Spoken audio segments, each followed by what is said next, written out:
I get to be with some unbelievable people. And I met another one of these characters, Mike Douglas.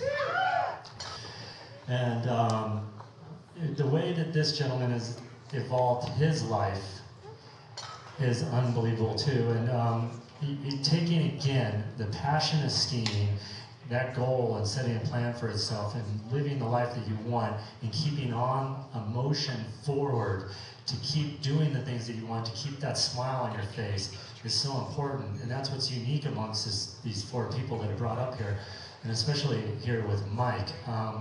He has taken his skills to a whole nother level, and the reason I brought him up last is because Mike has become one of the best filmmaker producers that I've ever met, and I've been around a lot of them, and it's amazing watching what Mike has grown into. So I really want to welcome Mr. Mike Douglas on the stage right now.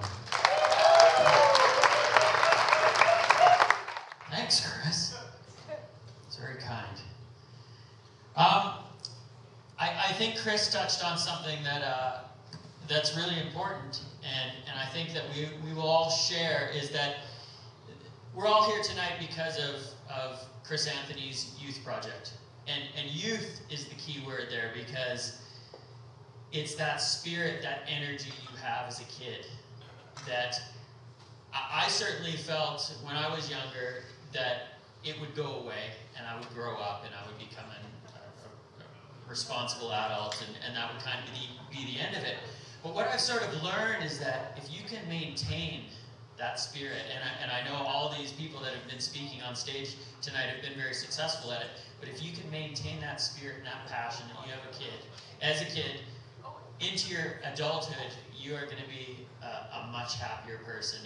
And once again, it's surrounding yourself with people who are positive and energetic, and with people like that, you can do amazing things. Now, thank you. Now, I grew up in a very small town on the coast of British Columbia. I'm Canadian. I'm the token Canadian-y. And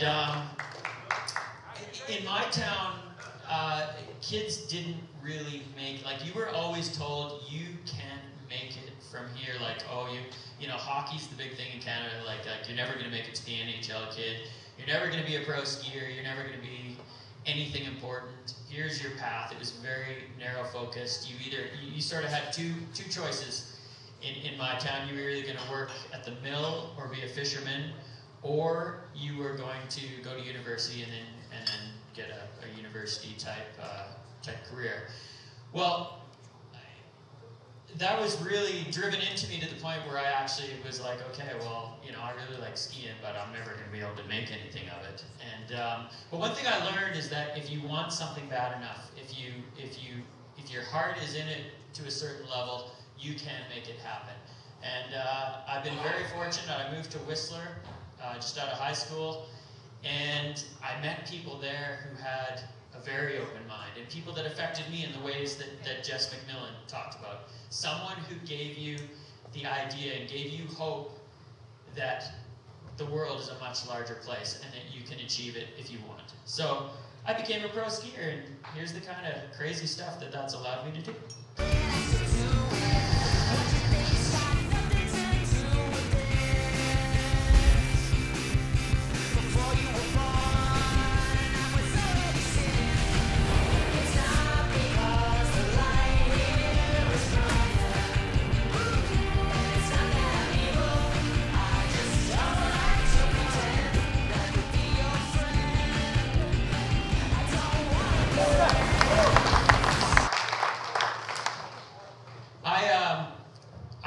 It's been an unbelievable run. I've actually technically been a professional skier now for 25 years, which is something that I didn't even think was possible. But what happened is, as you can see, I come from the flippy, spinny side of the sport a little bit. I was a bit more of a freestyler than the rest of the people on the stage here. And as a freestyler, if anyone watches the X Games or saw the Olympics this year with slopestyle and all those sorts of things, you realize that the average age of a successful freestyle skier is about 19. Well, That was the first year I went pro, so it's been a little while, and one of the big challenges I've always had is how do I keep this going? How can I continue to do this job that I love, even though my body is sort of saying like, hey dude, you're getting pretty old. So what I want to talk to you next is about reinvention, because I hear a lot of people that I meet and they say, oh, you know, I had this dream as a kid. I wanted to ride horses, or I wanted to, you know, I wanted to be a skier. I wanted to be a cyclist. I wanted to be an artist. All these types of things, and it didn't work out. I became a, you know, fill in the career. I actually, true story, on the plane here, on the plane to Denver, I sat next to a guy, and he is an accountant. And he was going off about how much he loved it. And I was actually really inspired by that, because I was like, the first thing I said to him was, I was like, thank God there's people like you, man. Because, but the point is, he was very passionate about accounting. And what I'm trying to say is that you don't need to dream about being a skier or some, you know, career that we think is really sexy and cool. You just need to follow your passion. And it's never too late, because when I hit about 35, I was kind of like looking forward in my career. And like Davenport, I got to a point where I was like, I kind of need to reinvent myself, or I need to move on and do something else.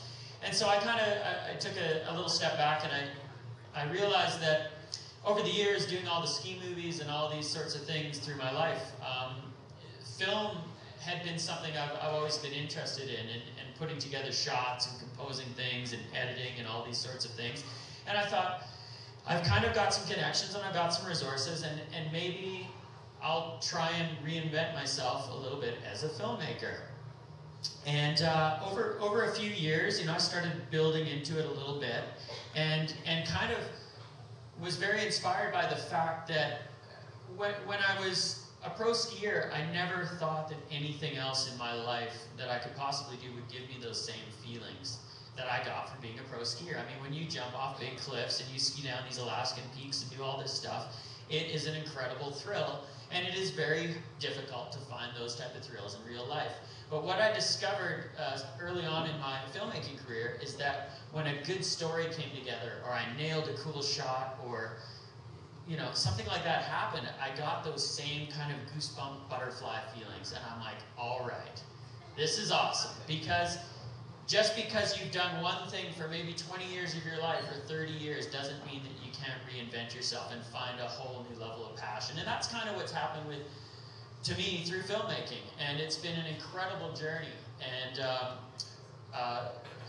3 years ago, I began the biggest challenge of my professional career, and I took on the idea of a feature-length documentary film.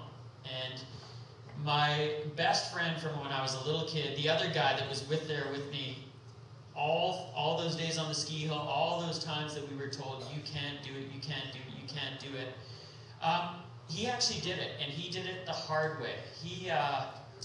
He dreamed about being either a ski patroller or an avalanche controller. All he wanted to do was live in the mountains and live in the snow and be up there. He was the most snow crazy person I've ever met in my life. And when he left school, though, his parents, our teachers, all our community said, no, you need to go this way and you need to find this career. Well, he became a forester, and he worked, you know, at a sawmill and graded timber and did all these kinds of things. And it wasn't until he was in his 30s that he woke up one day and said, there's something missing in my life. I've got all these things that I was told earlier in life that would make me successful, and I'm still not happy. And literally a switch flipped inside him, and he started taking courses and training, and he got an avalanche dog, and he became a volunteer ski patroller, then a professional ski patroller, and he worked himself into his ultimate job, which is to be an avalanche controller.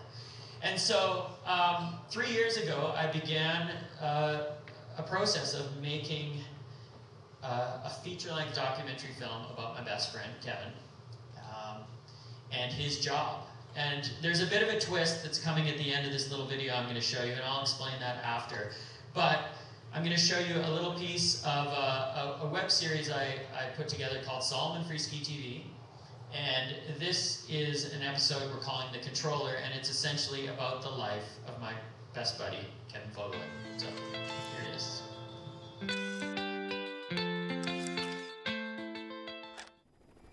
You know, the other day we saw a bunch of slabs coming out this way as well. In the inlet? Yeah. Have you seen anything over there, Rich? Yeah, it's full of activity, but nothing new. Oh, there's one.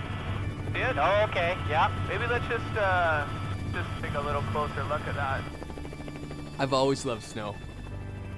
As far back as I can remember, it's always been a passion. It's always been something I've just been stoked on.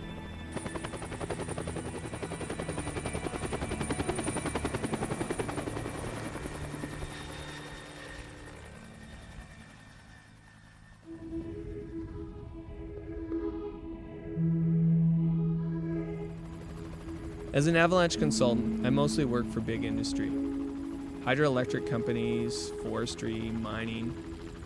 From an avalanche perspective, it's my responsibility to make sure everyone gets home safely at the end of the day. It's all about minimizing risk. You know, you can study snow all you want, but if you want to understand it, you've got to be out there in the mountains. You develop this feeling for the snow. It's almost like a sixth sense. In a way, I guess I've been training for this job my whole life.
Yeah, there's a huge responsibility that comes with this job.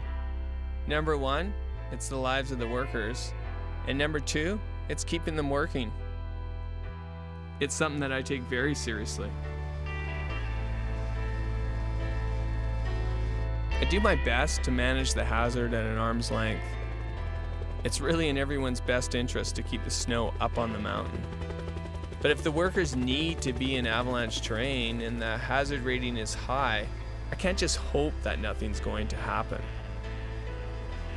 You know, sometimes the only way to deal with a significant hazard is with force. Basically bringing the snow down in a controlled manner and eliminating the hazard altogether. It's funny because most people think my job is to prevent avalanches, not cause them. But in a lot of terrain I work in, the quickest and safest way to do that is with a helicopter and 25 kg bags of explosives. First tee is wet. Timer started. Second tee is wet. Second tee is wet. And anywhere near Captain. Okay. Shots away, shots stuck.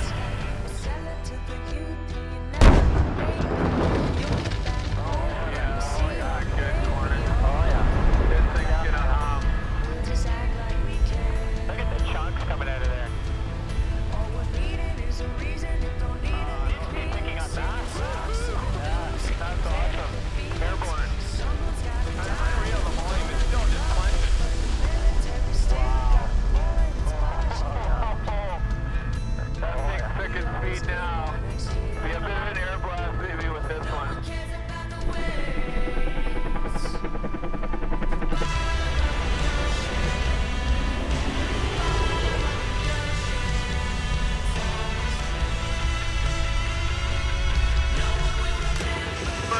lit. Timer started. Second fuse is lit.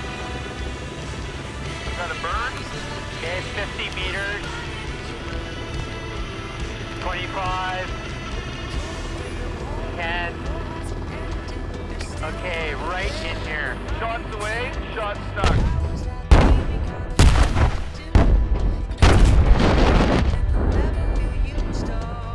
We want to make a big avalanche. This is the place to do it. Right in here. Yeah. Perfect. Got a burn. Okay, 30 meters. Shots away, shots stuck. Okay.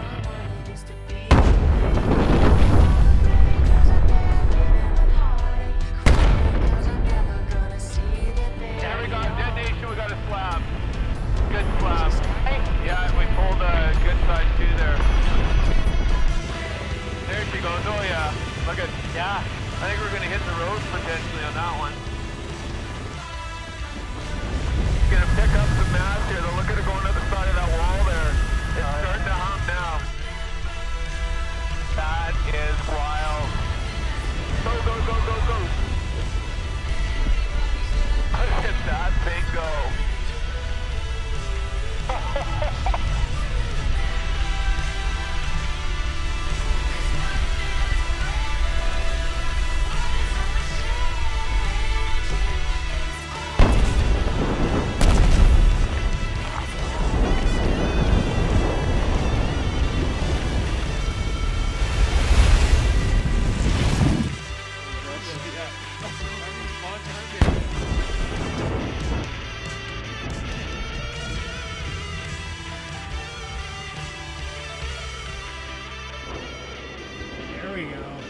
There's a strange feeling of control and power you get from doing this work.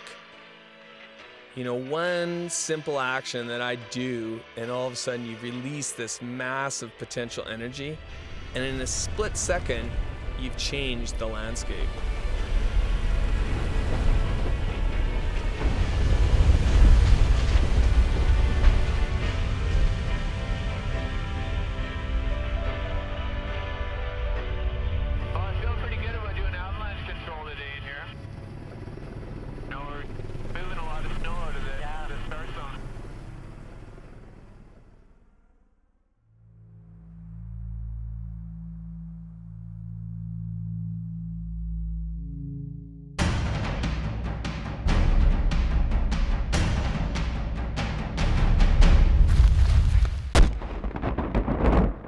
I need my husband.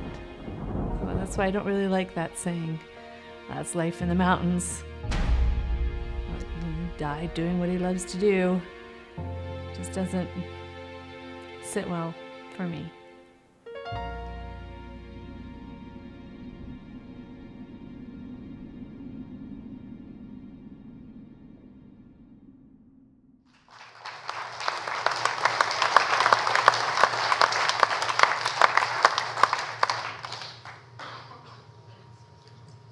I'll let you guys off the hook right now. He's alive, just so you know. So you get a little look at Kevin's job there, and my buddy Kevin here, who you just saw, like I said, he had this dream his whole life to do a job like that, and it took him a long time to get there, and it was kind of a second career for him. And as you saw at the end there, that's a little tease for the film, because obviously we don't have 90 minutes for me to show you the full thing. But the way the film came about actually was on March 25th, 2009. Kevin was doing exactly what you saw in the movie there when the helicopter hit the mountainside. And he had just thrown a bomb out the door of the helicopter with a 2.5-minute fuse. The helicopter slid down the mountain, went off a cliff, slid down some more, by some miracle stopped in a little bench in the slope, and they were all alive. The 3 guys in the helicopter managed to get out, and all they could do was start running. They were in this big avalanche bowl on a 7,000-foot face. And they started running, and probably a minute or so into their run, they heard boom, they looked up, and the bomb had just gone off, and you saw what happens when the bomb goes off. It typically starts a pretty big avalanche, which came down directly on top of them, smashed them square on, and they all lived through that. If So when I heard that, I couldn't believe it, and I said, you know, yeah, he was very, very shaken up by that experience, as you can imagine. And I said to him, you know, I was kind of just starting to get into filmmaking at the time, and I said, you know, if you're ever willing to tell this story publicly, I would love to make a film about it. And so we've done that, and the film just got completed literally 2 weeks ago. I showed it for the very first time. Thank you. We did a pre-screening on Friday night in Salt Lake City. I did an engagement very similar to this, but I had the stage the whole time, so I made them sit through the whole movie and then give me feedback afterwards. It was the first time that anyone had seen the film in its entirety as a group, and I'm very relieved to say that the feedback was quite strong.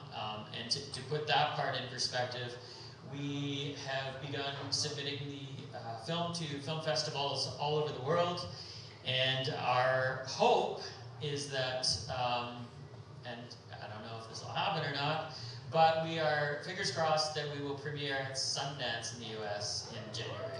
So. Anyway, back to the inspiration part of this story. Kevin is alive.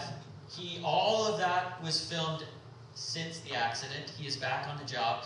And going through this experience with him was a very interesting one for me, because we often present inspiration as this smooth road to success where all the things kind of line up in a row for you. And the reality of it is that it's not always like that. Often it can be a bumpy road. There can be some major hiccups along the way. And I think one of the things that sort of, I guess we draw inspiration from is how people deal with adversity. And when Kevin, I mean, there was a time in the aftermath of that accident where he was ready to walk away and give up this dream that he had and give up all these types of things. And then, you know, over time, as we talked about it a lot, and honestly, the film, actually making the film became a form of therapy for him as well, to really get these issues and these fears and all these things out in the open in a way that you can start to really rationalize the challenges in our lives. And it was very interesting, because he got to the point where not only did he get back to where he was before, but he pushed beyond it. And one of the things that I really took away from that experience and working with him on this is that we're only here once. Maybe you believe that we come around 4 or 5 times, whatever, but I think we're only here once, and you better make it a good one. So, with that, I'll go back to Chris Andrew. Thank you very much.